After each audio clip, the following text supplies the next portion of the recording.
Harry Styles reveals this about his sexuality. Stepping out of the London drizzle and into a dusty suburban pub comes one of the world's most visible young men. It would scratch quietly if there was an old vinyl record player in the room.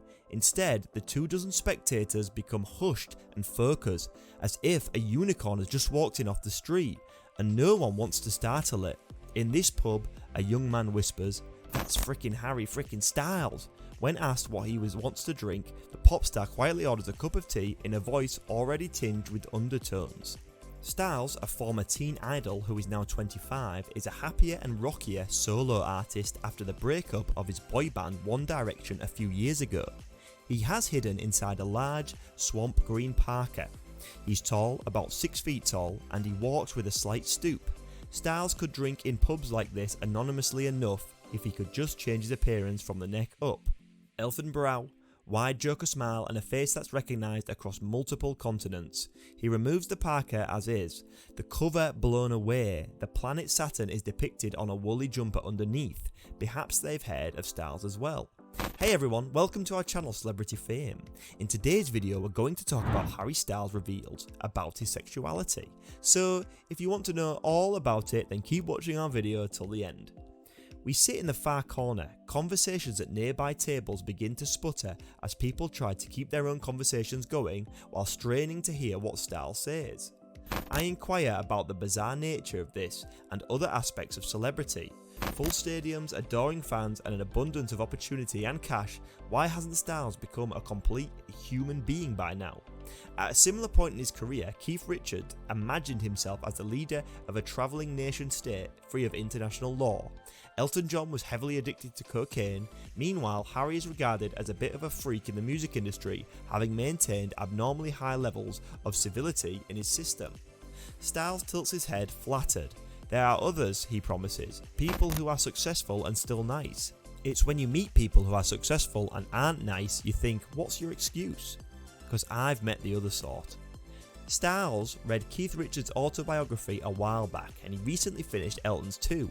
So much cocaine, he marvels. We talked for a bit about whether extreme, dissolute behaviour and artistic greatness go hand in hand.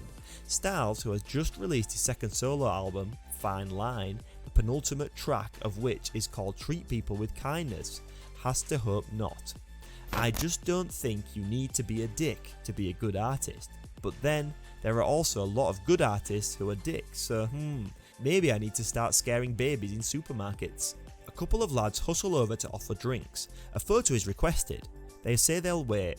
I'm weirdly anxious about Styles' phone, which is slung on the table in front of him. What must be the black market value of that thing? If fans were to get hold of it, what would they want to open Styles' music app first? To listen to tracks from the new album? Or rush to see his messages and calls? To find out who Styles has been flirting with late at night? The interest in his music has always run a ratio of about 50-50 with the interest in who he is dating. It's a ratio Styles tries to adjust in favour of the music by being vague about his ex-partners. Real and rumoured Taylor Swift, Kendall Jenner, Parsian model Camille Rao, diverting to discuss his songs about failed relationships.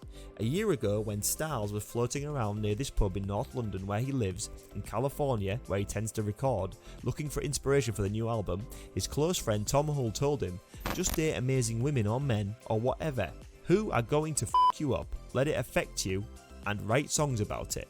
Styles, who writes in collaboration with Hull and producer Tyler Johnson, sounds as if he took the advice. The new album Fine Line is at its best when capturing late hour moments, drunk calls, wandering hands and kitchen snogs.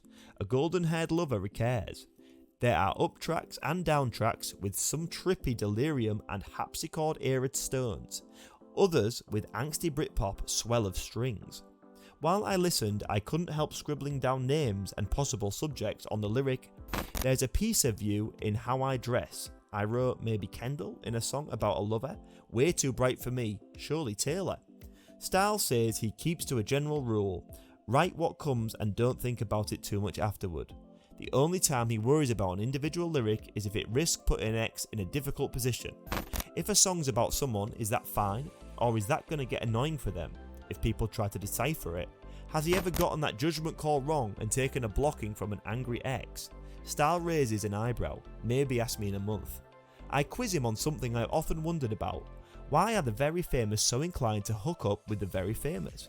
From the outside, it looks twice the hassle, with twice the odds of ending badly. Don't we all do that though? Styles asks. Go into things that feel relatively doomed from the start. I asked him why he doesn't date normally. He seems tickled.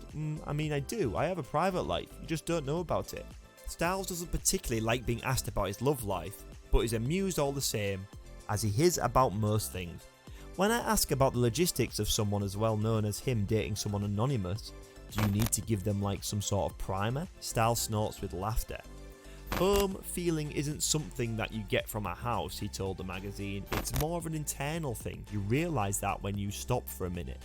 That minute, of course, was pandemic shaped like it was for the rest of us. The impact on Harry's music has been, he says, to make album 3 his most intimate yet, and full of wholesome lyrics about sitting in the garden and maple syrup coffee pancakes for two. As we say, we have no major signs of a young star falling off the rails here. Elsewhere in the interview, Styles tells writer Lou Stoppard that he has been reflecting on his time in One Direction and the impact that it's had on him, particularly the relentless media attention on his sexuality. For a long time, it felt like the only thing that was mine was my sex life, he said. I felt so ashamed about it, ashamed at the idea of people even knowing that I was having sex, let alone who with. At the time, there were still the kiss and tell things. Working out who I could trust was stressful.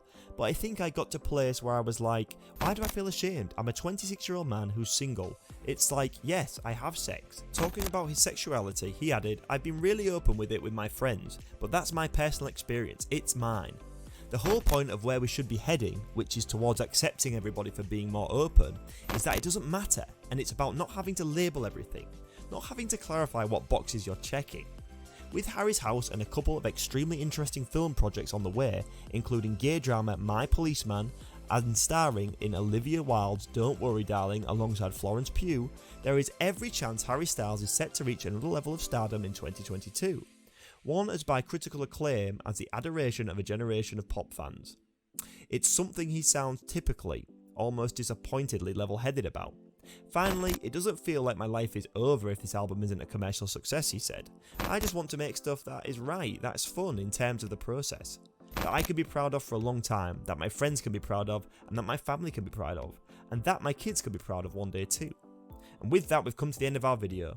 Share your thoughts about the video in the comments below, and don't forget to give this video a thumbs up. Subscribe to our channel, and we'll see you next time. Thanks for watching.